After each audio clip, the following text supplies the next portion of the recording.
तो कहानी की शुरुआत होती है और हमें एक कंपनी के ऑयल रिग प्लेटफॉर्म को दिखाया जाता है जो समंदर के बीचों बीच था। उस प्लेटफॉर्म के पास एक कश्ती पर 2 आदमी बैठे हुए थे जो कि पानी के अंदर जाकर उस ऑयल रिग का कुछ काम करने वाले थे। उसमें से एक तो पानी के अंदर चला जाता है और पानी की गहराइयों में जाकर किसी चीज को ऑन कर देता है। वो चीज दिखने में किसी बॉम्ब की तरह थी, लेकिन तभी एक बहुत बड़ी शार्क उस आदमी पर हमला कर देती है। उसका साथी जो भी कश्ती में बैठा था वो अपने साथी का इंतजार कर रहा था। उसकी कश्ती भी हिलने लगी थी। उसे कुछ समझ नहीं आता। वो लाइट जलाकर यहाँ वहाँ देखने लगा था। तभी वो अपनी तरफ एक बहुत बड़ी शार्क को आता देखता है जो बहुत ही बड़े बड़े दांतों वाली थी। उसे देखकर वो डर जाता है। उस शार्क ने उस आदमी पर भी हमला कर दिया था। इसके बाद हमें मेक्सिकन शहर को दिखाया जाता है। हम एक आदमी पॉल को देखते हैं जो अपनी फैमिली के साथ गाड़ी में यहाँ मेक्सिकन शहर में आ रहा था। उसकी फैमिली में उसकी वाइफ और बेटा बेटी थे। वो अब एक बीच समंदर के किनारे रुकते हैं। पॉल का बेटा दूरबीन में उसी प्लेटफॉर्म को देखता है जो हमने अभी कहानी के शुरू में देखा था। दरअसल पॉल एक इंस्पेक्टर था और वो उसी जगह की जांच करने यहाँ पर आया था ताकि उसका काम भी हो जाए और वो अपनी फैमिली के साथ ट्रिप को भी एंजॉय कर सके। अब खैर ये मेक्सिको की एक टाउन में पहुँचते हैं जो दिखने में काफी अजीब लग रहा था। पॉल जब उस जगह को पुरानी तस्वीरों से मिलाता है तो उसे पता चलता है जो तस्वीरें उसके पास थी वो बहुत सालों पहले ली गई थी। वो वहाँ पर अब कुछ आदमियों के पास जाता है और बात करता है कि मैं एक ऑयल कंपनी की तरफ से आया हूँ जो हमारी कंपनी का प्लेटफॉर्म समंदर के बीचों बीच बनाया गया है। उसी की जांच करने में यहाँ पर भेजा गया हूँ और शायद हमारी कंपनी ने ही इस टाउन को भी बनाया था, मगर कोई भी उसकी बात का जवाब नहीं देता। पॉल कहता है हेलो, कोई मेरी जुबान समझ सकता है? तभी यहाँ पर एक आदमी बोलता है जिसका नाम एलरे था। वो कहता है तुम्हारी कंपनी की वजह से ही हमारे इस टाउन की ऐसी हालत हो गई है। वो पॉल को सही तरह से जवाब नहीं दे रहा था। तभी पॉल की वाइफ गाड़ी से उतर कर आती है और एलरे को समझाने लगती है देखिए हम यहाँ पर छुट्टियाँ मनाने ट्रिप पर आए हैं, हमें बस रहने की जगह चाहिए। वो एलरे को पैसे भी देती है। अब वो पैसे लेकर इन्हें एक होटल तक ले जाता है। जब ये लोग जा रहे थे तो एलरे रास्ते में अपने देवता के आगे कुछ पैसे रख देता है जिसके ये लोग यहाँ पर इबादत किया करते थे। अब उधर से गुजरता हुआ पॉल का बेटा भी वहाँ से एक मूर्ति उठा लेता है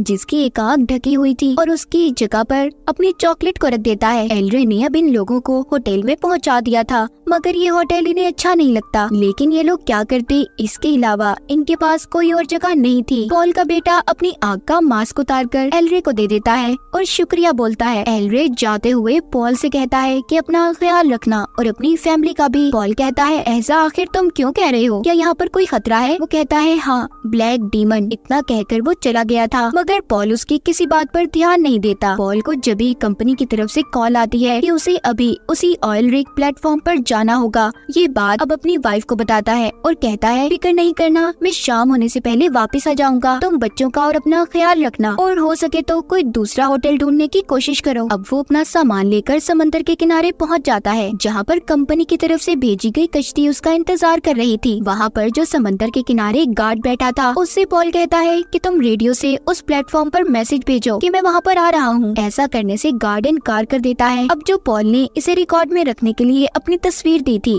वो पॉल के जाते ही गार्ड उसे फाड़ देता है। वो ऐसा क्यों कर रहा था ये हमें आगे जाकर पता चलेगा। पॉल अब उस आदमी से मिलता है जिसने इसे कश्ती में उस प्लेटफॉर्म तक लेकर जाना था। पॉल जाते हुए उससे पूछता है इस टाउन को न जाने क्या हो गया है जो बिल्कुल बदला हुआ और वीरान लगता है। वो आदमी बताता है कि डर ने यहाँ से सबको भगा दिया है और ये डर एक बहुत बड़ी शार्क का है जिसको सब ब्लैक डीमन के नाम से जानते हैं। पॉल उस आदमी की ये कहानी सुनकर उस पर यकीन नहीं करता और मजाक उड़ाने लगता है उसकी बातों का। वो कश्ती चलाने वाला आदमी अब समंदर के बीचों बीच बंदरगाह पर कश्ती को रोक देता है और खुद वहाँ पर रुककर पॉल से कहता है इससे आगे मैं नहीं जा सकता, अब आपको अकेले यहाँ से आगे जाना होगा। उधर दूसरी तरफ पॉल की वाइफ को कुछ भी ठीक नहीं लग रहा था। उसे सब कुछ अजीब महसूस होने लगता है। पॉल की वाइफ और बच्चे जिस होटल में थे तभी होटल में बैठा एक आदमी जिसने बहुत ज्यादा शराब पी हुई थी वो आकर इन्हें तंग कर रहा और पॉल की बेटी के साथ बदतमीजी करने लगता है। ये देखकर पॉल की वाइफ उस आदमी के सर में वहाँ पर रखी हुई बोतल को मारती है और अपने बच्चों को लेकर उस होटल से भागकर बाहर आ गई थी।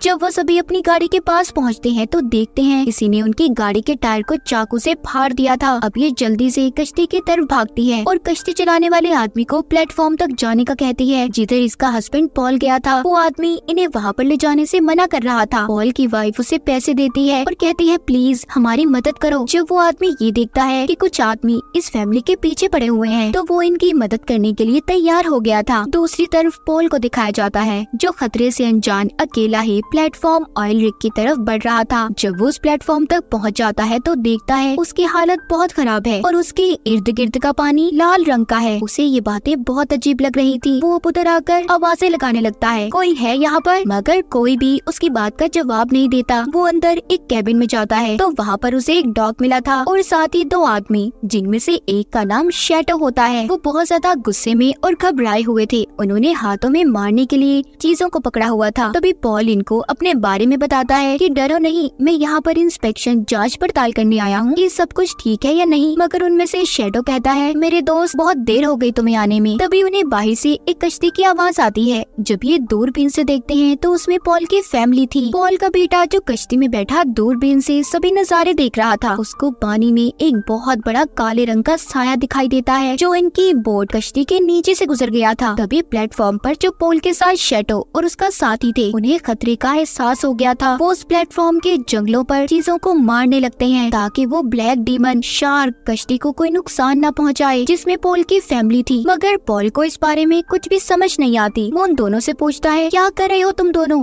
आखिर मुझे कुछ बताओगे कि क्या हो रहा है यहाँ पर। कुछ देर के बाद पॉल की फैमिली प्लेटफॉर्म तक सही सलामत पहुँच गयी थी। मगर जो कश्ती वाला इन्हें यहाँ पर लाया था वो बहुत ज्यादा डरा हुआ था। वो जब जाने लगता है तो इसी दौरान पॉल की बेटी पानी में गिर जाती है क्योंकि वो कश्ती के सहारे खड़ी थी। पॉल की बेटी पानी में बहुत कुछ अजीब देखती है जहाँ पर उसे इंसानों के जिस्म के कटे हुए हिस्से नजर आते हैं। तभी वो ब्लैक डीमन जो असल में बहुत बड़ी शार्क थी वो उस पर हमला करने आ रही थी। लेकिन इससे पहले ही पॉल की बेटी को सभी ने बचाकर बाहर निकाल लिया था। अब पॉल और उसकी वाइफ उन दोनों आदमियों से पूछते हैं कि आखिर ये सब क्या हो रहा है। उनमें से शैडो अपनी दूरबीन को निकालकर पॉल की वाइफ को देता है जिसमें वो देखती है कि जो कश्ती उन्हें यहाँ पर छोड़ने आई थी उसके पास एक बहुत बड़ी शार्क आती है जिसने कश्ती चलाने वाले आदमी के साथ साथ कश्ती को भी निगल लिया था। ये नजारा देखकर वो बहुत ज्यादा डर गई थी। शैडो बताता है कि यहाँ पर जो एक दफा आ गया वो दोबारा फिर वापस नहीं जा सकता और न ही यहाँ से कोई किसी से राब्ता कर सकता है। जो भी वापस जाने की कोशिश करेगा तो वो ब्लैक डीमन यानी कि बड़ी सी शार्क उस इंसान को एक झटके में खा जाएगी। और इसीलिए मैं और मेरा साथी यहाँ पर रह रहे हैं क्योंकि अगर हम रेडियो से किसी से राब्ता भी करते हैं तो कोई हमारा जवाब नहीं देता, कोई भी यहाँ पर आने के लिए तैयार नहीं है। और मैं तो हैरान हूँ कि तुम लोग यहाँ पर कैसे आ गए। पॉल को अभी भी किसी बात पर यकीन नहीं हो रहा था। वो अब उन दोनों के साथ प्लेटफॉर्म को चेक करने लगता है जिससे उसे पता चला था कि यहाँ की कोई भी चीज सही तरीके से काम नहीं कर रही। शैडो और उसका साथी पॉल को बताते हैं कि शार्क के अटैक हमले की वजह से इसकी हर चीज खराब हो चुकी है। उसका जब दिल चाहता है हमला कर देती है और इसी बारे में कंपनी को भी पता है कि यहाँ पर कुछ भी ठीक नहीं है, मगर वो इसकी हालत सुधारने की कोशिश नहीं करती। पॉल अब इन दोनों के साथ उस प्लेटफॉर्म को सबसे पहले फिक्स करने का कहता है जिसके लिए इन्हें पानी के अंदर जाना होगा। मगर ये आइडिया पॉल की वाइफ को बिल्कुल पसंद नहीं आता। वो शैडो से पूछती है कि आखिर वो शार्क यहाँ पर ही क्यों आती है और इधर ही आने वाले लोगों को क्यों मार रही है। वो आदमी बताता है कि ये लोकेशन हमारी कंपनी के लिए बहुत अच्छी थी मगर पानी की इतनी गहराई में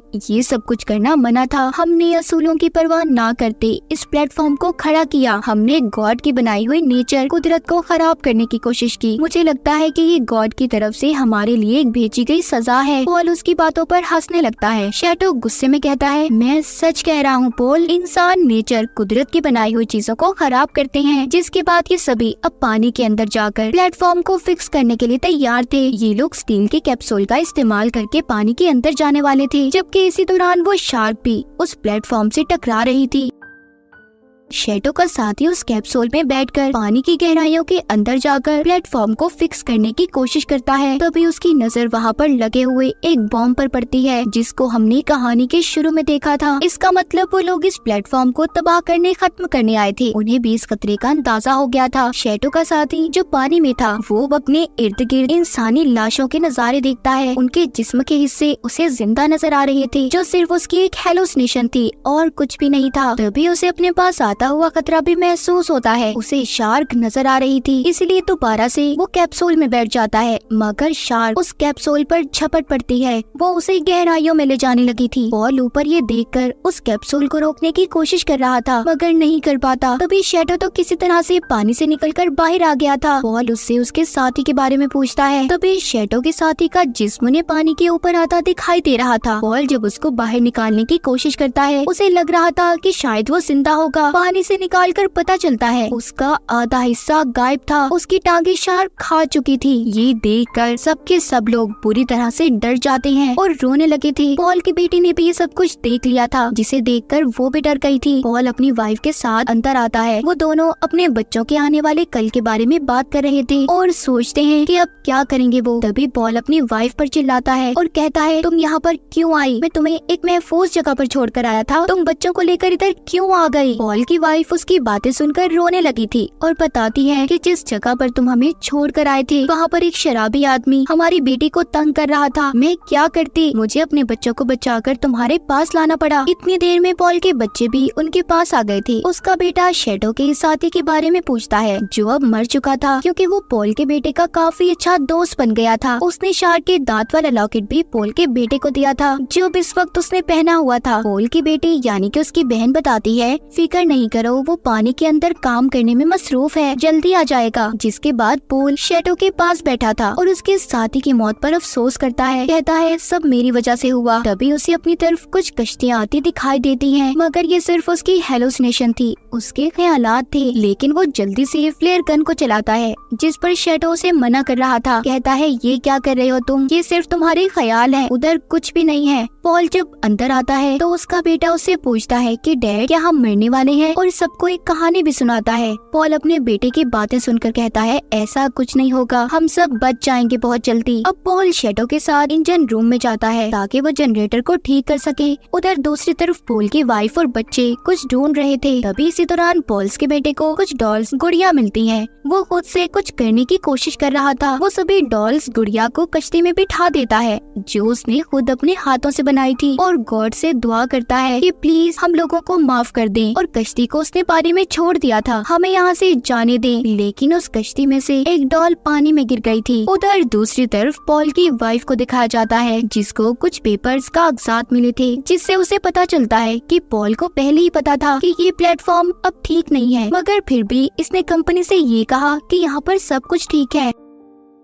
उधर पॉल की बेटी अपने भाई को ढूंढ रही थी, जो उस शार्क के टकराने की वजह से पानी में गिर गया था और मदद के लिए चिल्लाने लगता है। ये सुनकर सब उसकी मदद को भागते हैं। पॉल की वाइफ ने पानी में छलांग लगा दी थी, उसने जल्दी से अपने बेटे को बचा लिया था। उधर पॉल उस शार्क का ध्यान भटकाने की कोशिश कर रहा था, जो अब इनकी तरफ आ रही थी। उसने अपने बेटे और वाइफ को बचा लिया था, मगर यहाँ पर पॉल की वाइफ अब उससे नाराज थी। कहती है, पॉल, मैं जान चुकी हूँ तुम्हारे सारे झूठे कॉन्ट्रैक्ट्स के बारे में। तुम जानते थे ना कि यहाँ पर कुछ भी ठीक नहीं है, फिर भी तुमने उन पेपर्स कागजात पर साइन किए। तुमने कहा कि सब कुछ ठीक है। तुम जानते थे तुम्हारी वजह से पॉल कितने लोगों की जान खतरे में है। असल मॉन्स्टर तो तुम हो। पॉल अपनी वाइफ से कहता है, देखो मैं क्या करता, सब कंपनी और हमारे फायदे के लिए मैंने किया, ताकि मुझे बहुत सारे पैसे मिल सके और मैं अपनी फैमिली के साथ एक अच्छी जिंदगी गुजार सकूं। इसी दौरान वो ब्लैक डीमन शार्क इनके नीचे थी और बॉम्ब जो नीचे लगा हुआ था उसके फटने में भी बस अब 1 घंटा बचा था। पॉल ने जनरेटर को भी ठीक कर लिया था, मगर यहाँ से बच पाना अब उसे मुश्किल लग रहा था। वो शैडो से बातें करते हुए कहता है, हाँ मैं ही हूँ जिसने उन पेपर्स को प्रूव किया था कि यहाँ पर सब कुछ ठीक चल रहा है। तभी हमें यहाँ पर पता चलता है कि जो बॉम्ब इस प्लेटफॉर्म के नीचे लगाया गया था, वो भी कंपनी ने पॉल को मरवाने के लिए लगाया था। ये सब उनकी एक चाल थी, ताकि पॉल यहाँ पर आए और वो इसे मार सके, और जो पैसे इन्होंने कॉन्ट्रैक्ट के बदले पॉल को देने थे, वो पैसे भी इन्हें ना देने पड़े। शैडो सब सुनकर पॉल से कहता है, हिम्मत नहीं हारो, रास्ता ढूंढो, जितनी जल्दी हो सके तुम्हें अपनी फैमिली को बचाकर यहाँ से ले जाना होगा। अब वो सभी एक प्लान पर काम करते हैं। पॉल की वाइफ और बच्चे